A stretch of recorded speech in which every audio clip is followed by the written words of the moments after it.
क्या पहली धारणा, क्या फर्स्ट इंप्रेशन हमेशा सही होता है? चलिए आज एक ऐसी ही क्लासिक कहानी की बात करते हैं। एक ऐसी कहानी जो दिखाती है कि कैसे एक छोटी सी गलतफहमी किसी की जान पर बना सकती थी। और ये सिर्फ एक कहानी नहीं है, बल्कि एक बहुत गहरा सबक है इस बारे में कि कैसे जल्दबाजी में लिए गए फैसले खतरनाक हो सकते हैं।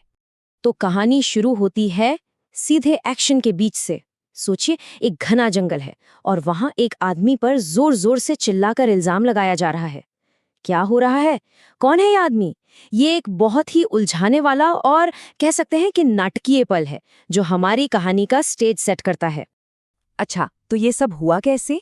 चलिए थोड़ा पीछे चलते हैं और समझते हैं कि बात शुरू कहाँ से हुई।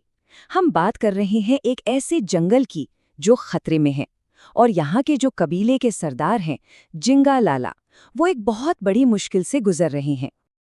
देखिए, हालात वाकई बहुत गंभीर हैं। चंदन के पेड़ जो उस कबीले के जीवन का आधार है, वो काटे जा रहे हैं। और चोर कौन है, कहाँ है, किसी को कुछ नहीं पता। सरदार को ये समझ आ जाता है कि अब उन्हें बाहरी मदद की जरूरत पड़ेगी, और इसीलिए वो मदद के लिए सम्राट अकबर को उनका एक पुराना वादा याद दिलाते हैं। तो जैसे ही सम्राट अकबर तक ये संदेश पहुंचता है, वो फौरन मदद के लिए तैयार हो जाते हैं। अब सवाल ये था कि इस मुश्किल काम के लिए किसे भेजा जाए, और अकबर चुनते हैं अपने सबसे चतुर, सबसे भरोसेमंद सलाहकार को, बीरबल को। अकबर को पूरा यकीन था कि भाई बीरबल है तो ये समस्या तो सुलझ ही जाएगी। तो बीरबल अपने सैनिकों के साथ उस मिशन पर निकल पड़ते हैं।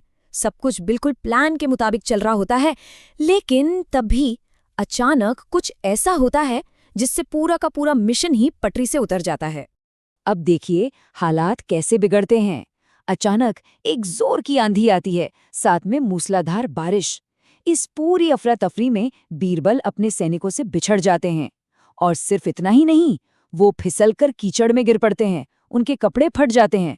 जरा सोचिए, अब वो अकेले हैं, जंगल में खो चुके हैं, और उनकी हालत ऐसी है कि कोई उन्हें पहचान भी नहीं सकता। और बस यहीं आता है कहानी का सबसे बड़ा ट्विस्ट। जब कबीले के लोग बीरबल को देखते हैं तो उन्हें कोई शाही सलाहकार नहीं दिखता। उन्हें दिखता है कीचड़ में सना, फटे कपड़ों वाला एक आदमी जिसे वो चोर समझ बैठते हैं। जानते हैं, इसे कॉग्निटिव बायस या होन्स इफेक्ट भी कहते हैं। मतलब किसी की सिर्फ एक बुरी चीज देखकर हम मान लेते हैं कि उसमें सब कुछ ही बुरा होगा।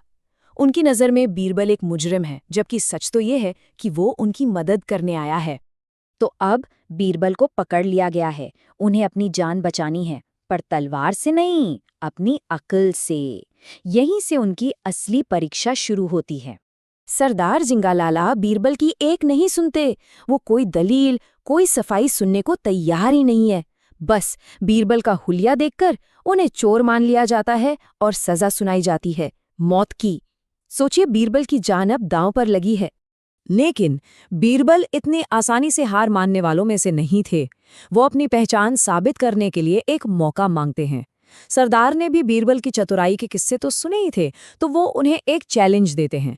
एक ऐसा चैलेंज जो सुनने में ही नामुमकिन लगता है। रेत और चीनी का एक ढेर है और उसे अलग अलग करना है।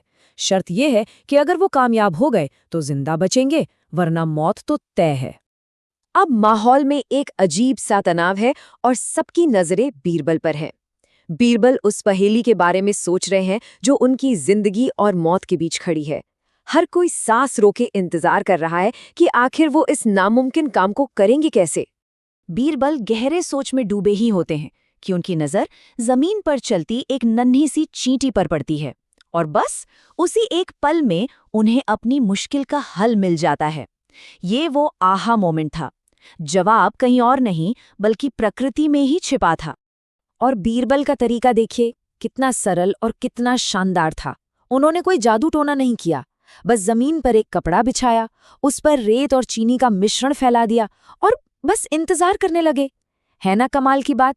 कभी कभी सबसे बड़ी बुद्धिमानी बहुत ही सिंपल चीजों में छिपी होती है। और फिर क्या था, कुछ ही देर में वहां चींटियों की एक लंबी लाइन लग जाती है। वो एक एक करके चीनी का हर दाना उठाती हैं और अपने बिल की तरफ ले जाने लगती हैं।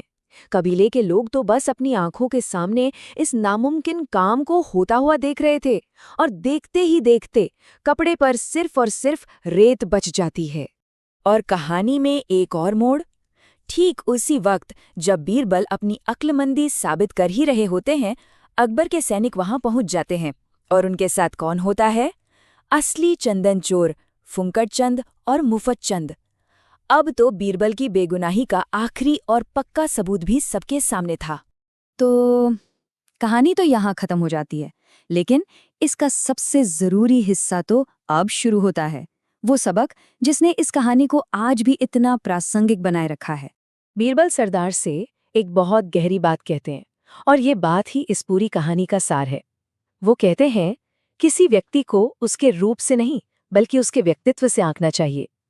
ये हमें याद दिलाता है कि बाहरी रूप रंग या अपीयरेंस कितना भ्रामक हो सकता है। तो इस पूरी कहानी से सबसे बड़ी सीख क्या मिलती है? वही पुरानी कहावत, किसी किताब को उसके कवर से मत आको, है ना?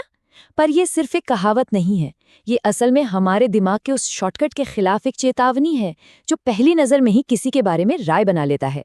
सच्चाई अक्सर थोड़ी गहरी होती है। और आखिर में ये कहानी हमें एक बहुत ज़रूरी सवाल के साथ छोड़ जाती है।